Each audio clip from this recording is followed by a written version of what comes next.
வணக்கம். உருளைக்கிழங்கு ஃப்ரை எப்படி செய்யறதுன்னு பார்க்கலாம் வாங்க. உருளைக்கிழங்கு தோல் சீவிட்டு நல்லா வாஷ் பண்ணி தண்ணியில் போட்டு வச்சுருக்கேன்.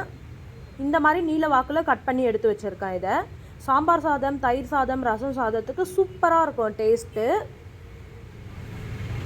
ஒரு பேன் பற்ற வச்சுக்கிறேன். பேனில் 2 ஸ்பூன் ஆயில் போட்டுக்கிறேன். ஆயில் நல்லா கொதித்ததும் நம்ம வாஷ் பண்ணி வச்சுருக்க உருளைக்கிழங்கு எடுத்து போட்டுடலாம். நல்லா வதங்கட்டும், கலரி விட்டுக்கலாம். தேவையான அளவு சால்ட்டு போட்டுக்கிறேன். மூடி வச்சுக்கலாம், நல்லா வதங்கட்டும்.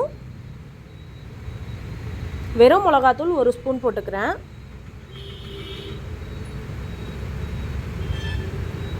நல்லா மிக்ஸ் பண்ணி விட்டுடலாம். மூடி போட்டு நல்லா மூடி வேக வச்சுக்கலாம். பெருங்காயத்தூள் கொஞ்சம் போட்டுடுறேன்.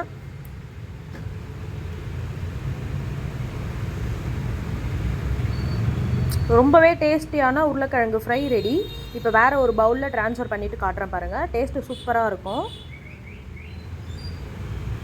இந்த வீடியோ உங்களுக்கு பிடிச்சிருந்தால் லைக் பண்ணுங்கள், ஷேர் பண்ணுங்கள், கமெண்ட் பண்ணுங்கள். தேங்க்யூ.